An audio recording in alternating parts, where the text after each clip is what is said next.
Kamusta mga idol? Reaction tayo sa naging laban ni Floyd Mayweather. So gumawa na naman ng history si Floyd Mayweather, no? Siya lang ang gumawa niyan, yung nagpalit ng referee sa gitna ng laban. Nangyari nga pong laban kanina sa Mexico at nakalaban ni Mayweather itong si John Gotti III. So rematch ito mga tol. Yung unang laban nila hindi natapos kasi tinigil ng referee. So nangyari ngayon ang rematch sa Mexico. Muntik na naman nagkagulo kanina kasi reklamo ni John Gotti III, tinatamaan daw yung batok niya. Dahil hindi maganda yung tawag ng referee, nagalit si Floyd Mayweather.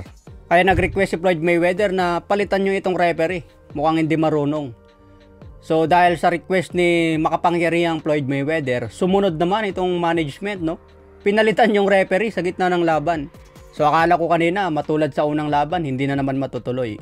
So parang ngayon pa lang nangyari itong mga tol, no? Yung nagpalit ng referee habang lumalaban.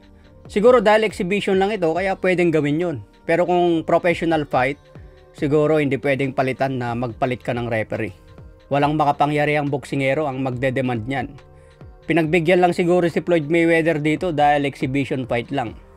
So maraming fans ang nagsasabi na boring daw lumaban si Floyd Mayweather, no? Ilang taon na ngayon si Mayweather? 47. Yung pinakita ni Floyd Mayweather, pure boxer talaga.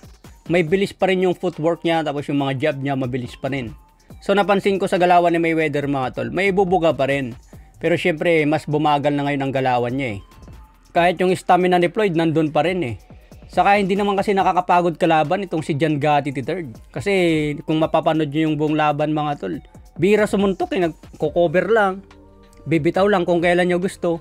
So hindi siya yung typical na boxer na nagsisit up, bato ng bato. Tapos sinabol si Mayweather. Iba si John Gotti III eh. Yung galawan niya, cover. Sugod.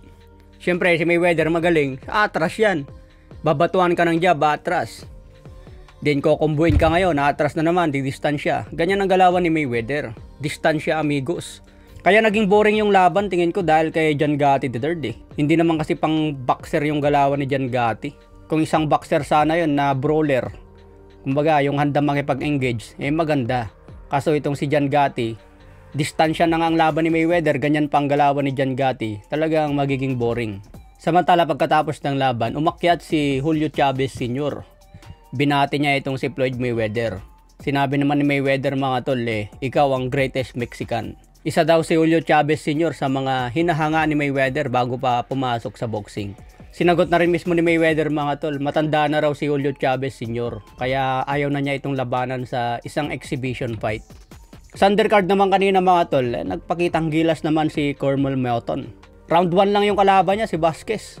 Pinatulog na, no? Inawat agad ng referee. Matapos matumba, nakabangon naman, pero inawat na ng referee. Hindi man lang pinagpawisan si Melton sa naging laban niya. Baguhan din kasi yung kalaban niya mga tol, Victor Vasquez, 5 wins, 3 losses. Samantala si Cormel Melton, baguhan din ito, 5 wins and 4 KOs, walang talo. So abangan natin kung hanggang saan magiging undefeated si Melton. Kasi na-hype ito mga tol, sinasabing mas malupit daw kay Tank Davis.